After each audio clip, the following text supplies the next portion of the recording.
Assalamualaikum warahmatullahi wabarakatuh. Yang saya hormati dosen pengampu Fikih Jinayah Bapak Ahmad Fauzan MSI.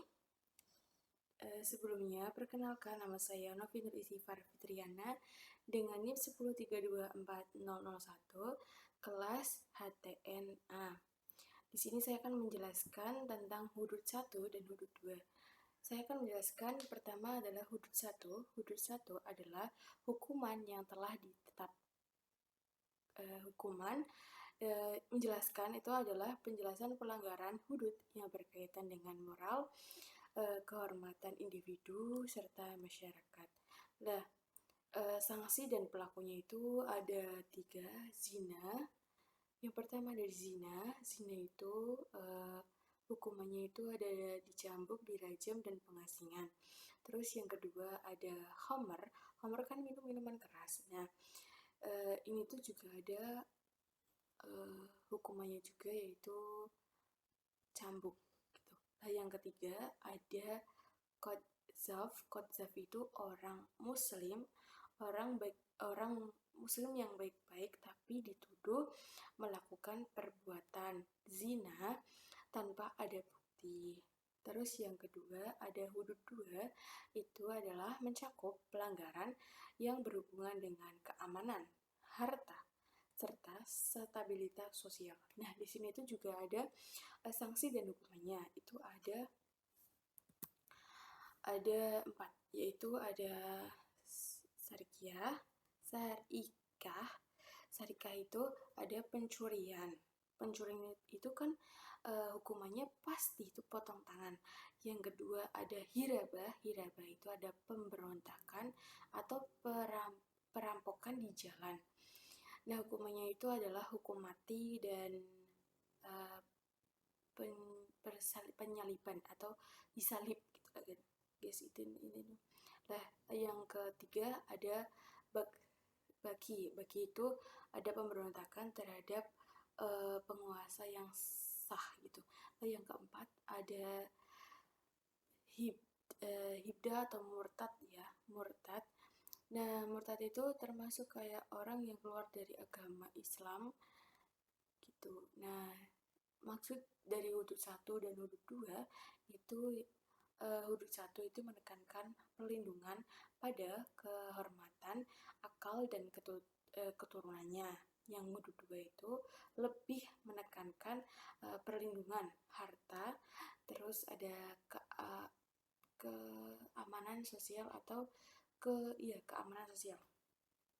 Terus materi yang kedua ada kisos dan diat. Nah, kisos dan diat itu sama-sama kayak menyatu gitu kan ya.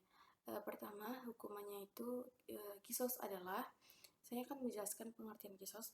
Kisos adalah hukuman yang balasnya itu setimpal gitu, khususnya si pelaku pembunuhan dan penganiayaan.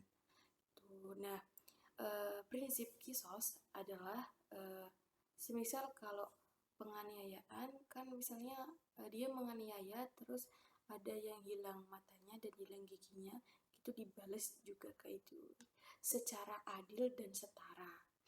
Nah, kalau pembunuhan juga seperti itu. Kalau si A bunuh si B gitu juga balasannya tuh setara gitu.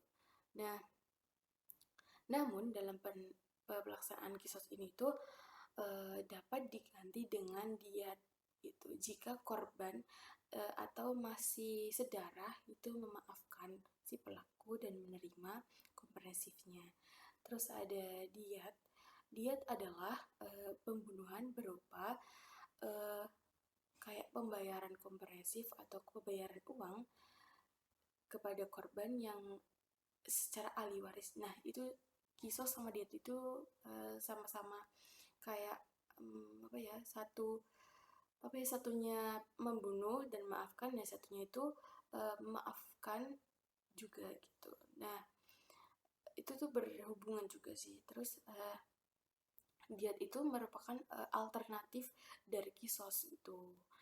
Terus ada bersifat harta itu yang diserahkan kepada pihak yang diinginkan, itu bukan kepada negara gitu. Berarti harta yang diinginkan itu diberikan kepada orang yang tadinya dibunuh gitu, jadi kayak sanksi kayak bayaran gitu, bayaran yang misalnya pelaku pembunuhan itu dimaafkan gitu. Nah, tapi tidak dibawa ke negara gitu. Nah, diet itu bertujuan untuk memberikan ganti rugi. Terus ganti rugi itu ganti rugi dan menghindari pertumpahan darah gitu. Nah, yang ketiga, materi yang ketiga ada reformasi dan positifikasi hukum Islam di Indonesia. Saya akan menjelaskan reformasi terlebih dahulu.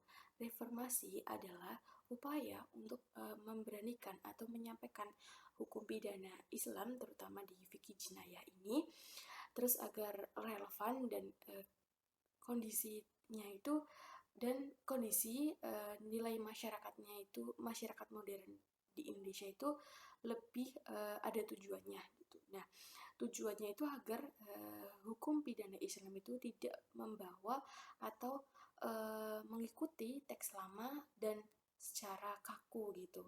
Nah, tetapi itu tuh tetap dengan kayak mempertimbangkan konteks sosial, budaya, dan hukum nasional juga. Gitu. Nah, reformasi ini tuh melibatkan penafsiran dan pembawaan hukum agar lebih adil, terus manusiawi, serta sesuai dengan keadilan itu. Terus ada kayak ada juga prinsip dengan ada yang masuk dengan prinsip hak asasi manusia juga gitu. Terus dengan reformasi fikih jinayah ini tuh diharapkan bisa menjadikan menjadikan solusi hukum yang efektif dan diterima oleh masyarakat banyak gitu. Dan tanpa menghilangkan syariat Islam. Terus ada positifikasi, yang kedua ada positifikasi. Positifikasi adalah proses menjadikan hukum Islam khususnya fikih jinayah ini itu sebagai bagian dari positif yang resmi berlaku di Indonesia. Nah, melalui perundang-undangan tujuannya itu agar tidak tidak hanya sebagai aliran agama saja, tetapi juga kayak memiliki kekuatan hukum formal yang dapat ditegakkan oleh negara juga gitu. Dan positifikasi itu juga ada tantangannya juga, yaitu menyesuaikan dengan sistem hukum nasional, terus yang pula dan prinsip baik asasi manusia. Gitu. Nah, proses ini tuh penting untuk mengakomodasi nilai-nilai Islam dan sistem hukum nasional juga yang relevan dan bisa diterima oleh masyarakat muslim. Segitu saja penjelasan dari saya. Kurang lebihnya mohon maaf. Wassalamualaikum warahmatullahi wabarakatuh.